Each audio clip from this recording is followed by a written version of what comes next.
Halo semuanya, selamat datang kembali di channel Pert Indonesia. Di video kali ini gue mau ngebahas satu rahasia ya. Ini adalah 7 hal yang selalu diperhatikan oleh HR atau oleh tim recruiter ya di CV kalian. Saat kalian ngelamar kerjaan, CV itu kan sebenarnya senjata utama ya yang akan menentukan apakah kalian itu akan melangkah ke tahap berikutnya atau enggak. Bagi HR atau bagi si recruiter, CV bukan sekedar dokumen formal, melainkan cerminan dari siapa kalian, bagaimana kualifikasi kalian, dan apakah kalian cocok dengan posisi yang ditawarkan. Tapi kalian tahu nggak sih apa aja sebenarnya yang diperhatiin oleh HR ya saat meninjau atau saat mereview CV kalian? Berikut ini adalah beberapa hal yang kalian perlu tahu. Yang pertama itu adalah pengalaman kerja ya, karena pengalaman kerja adalah nilai utama dalam CV kalian. Dan pengalaman kerja ini adalah faktor pertama yang diperiksa oleh si HR-nya. Mereka akan mengecek ya atau melihat apakah pekerjaan kalian sebelumnya itu sesuai dengan posisi yang kalian lamar, dan juga pencapaian dan tanggung jawab dalam pekerjaan terdahulu. Itu juga menjadi indikator ya bagaimana kemampuan kalian itu dinilai. Kemudian yang kedua tentu saja faktor pendidikan. Jadi apakah kalian memiliki latar belakang yang tepat atau sesuai? Karena latar belakang pendidikan juga sangat penting ya. HR juga melihat ya apakah kalian itu memiliki gelar atau sertifikasi yang relevan dengan posisi tersebut. Karena pendidikan yang baik tentu saja ini menjadi pondasi yang kuat untuk bisa menilai potensi kalian di perusahaan. Meskipun dalam beberapa kasus ya ada jurusannya misalnya pertanian atau teknik apa, tapi misalnya pekerjaannya di perbankan, let's say mungkin itu bisa dibilang bukan harus relate 100%, tapi dalam beberapa case ya atau dalam beberapa skenario lulusan-lulusan di pertanian atau di teknik apa gitu ya, itu memiliki satu alat ukur ya yang dilihat juga oleh berbagai industri. Dan pada saat kuliah itu kan kadang kerangka berpikirnya kan juga dibentuk ya, sehingga mungkin ada beberapa kecocokan ya antara anak teknik atau pertanian atau jurusan yang relate dengan yang tadi gue sebutin itu masih cocok dengan dunia atau industri perbankan. Oke, kita lanjut ke poin yang ketiga, yaitu adalah skill ya. Nah, skill ini termasuk hard skill dan soft skill yang diinginkan oleh si perusahaan ya. Karena dalam dunia kerja yang kompetitif ya, keterampilan atau skill ini menjadi nilai jual kalian ya. Si HR ini nanti akan mengecek apakah kalian memiliki skill-skill teknis ya atau hard skill yang diperlukan di posisi tersebut, dan juga soft skill kalian ya seperti komunikasi, leadership, dan lain sebagainya. Oke, kita lanjut ke poin yang keempat, yaitu adalah format dan penyajian CV. Sebenarnya format dan penyajian CV ini jadi satu ajang ya atau satu medium untuk bisa kalian itu menunjukkan profesionalisme kalian. Karena CV yang rapi, mudah dibaca, dan terstruktur dengan baik itu mencerminkan profesionalisme kalian ya. Si HR nanti akan memperhatikan tuh detail-detail seperti ini ya, dan ini bisa dianggap sebagai satu cerminan dari sikap kerja kalian ya. CV yang berantakan bisa membuat si HR-nya atau si rekruternya ini langsung kayak kehilangan minat mungkin ya sama kalian ya. Jadi pastikan kalian kalau misalnya punya CV ini di formatnya itu yang rapi ya, penyajiannya juga yang bagus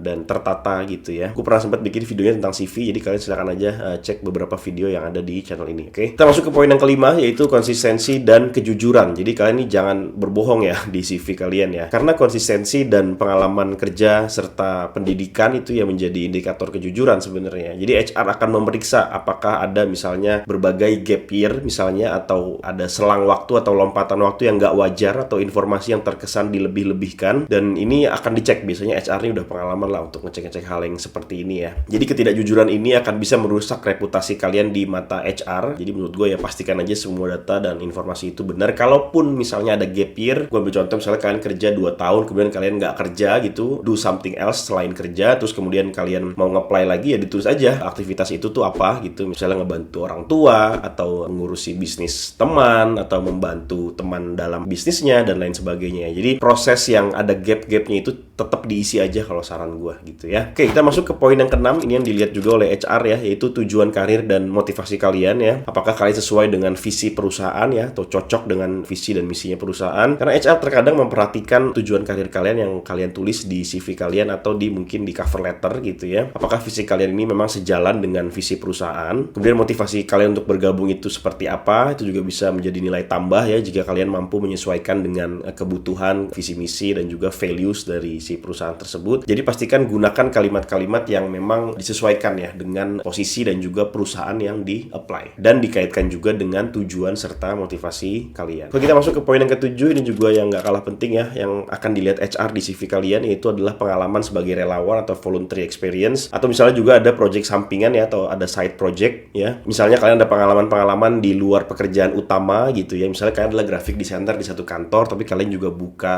jasa graphic designer juga sebagai kerjaan sampingan gitu kan, why not, karena masih ada waktu yang bisa dimanfaatkan. Itu juga bisa dilihat ya oleh HR ya, karena itu akan dinilai oleh HR bagaimana keterlibatan kalian misalnya dalam kegiatan yang sifatnya voluntary gitu, atau misalnya juga ada side project yang relevan, dan kedua hal ini bisa memberikan nilai tambah ya untuk kalian. Dan ini juga menunjukkan inisiatif juga kepedulian sosial kalau misalnya dalam konteks ini kalian pernah ikut atau pernah join ya relawan ya atau volunteer apa gitu misalnya kepanitiaan, dan ini juga nanti akan menunjukkan bahwa kalian memiliki keinginan yang bagus ya untuk terus belajar dan juga untuk terus berkembang. Jadi kalau misalnya kalian ada pengalaman sebagai volunteer atau pengalaman ngerjain project sampingan gitu ya yang pastinya masih relevan dengan pekerjaan kalian, atau mungkin nggak relevan juga nggak apa-apa sih sebenarnya. Yang penting kalian itu nunjukin apa saja yang kalian lakukan dan apa saja yang kalian pelajarin gitu. Ini juga menurut gue satu hal yang bagus ya buat ditunjukkan di CV. Oke, kesimpulannya, CV kalian adalah medium atau hal pertama yang akan meninggalkan kesan untuk si HR ya atau si recruiter. Nah, dengan memahami aspek-aspek yang mereka perhatikan ya, yang tadi udah gue share, semoga kalian bisa menyusun CV kalian yang tidak hanya menarik secara visual, tapi juga bisa kuat ya atau bisa strong gitu dalam isinya, dalam message-nya, dalam sharing pengalamannya. Hindari kesalahan-kesalahan yang biasa dilakukan oleh CV yang mungkin nanti akan gue buat juga videonya, dan fokus pada aspek-aspek penting aja ya, dan buatlah CV kalian itu yang lengkap ya, kalau bisa dalam satu halaman tapi lengkap gitu kan, sehingga dokumen kalian ini akan menjadi highlight gitu ya, dan juga bisa diterima dengan baik oleh si HR. Minimal dia penasaran lah sama profil kalian gitu kan. Nah, buat kalian yang mungkin saat ini sedang mempersiapkan CV kalian ya, habis nonton video ini dan kalian karena lagi cari kerja, jadi sekalian nyiapin CV gitu kan, kalian coba deh cek link yang ada di kolom deskripsi di bawah, karena Paired Recruiting Indonesia menyediakan berbagai lowongan kerja secara remote di overseas company, yang company-nya ada di US dan juga ada di Eropa, di Europe ya. Silahkan dicek ya linknya di kolom deskripsi di bawah, siapa tahu kalian cocok ya, di-apply aja sesuai dengan skill, pengalaman, dan juga expertise kalian. Oke, mungkin itu untuk video kali ini. Jangan lupa di like video ini apabila kalian menyukainya. Jangan lupa juga di subscribe channel ini buat kalian yang pengen nonton video-video kayak gini lagi selanjutnya. Jangan lupa juga diaktifkan bell notification supaya kalian gak ketinggalan saat ada video baru di upload. Terima kasih sudah menonton video ini. Gua Billy Dolmen dan sampai bertemu lagi di video selanjutnya.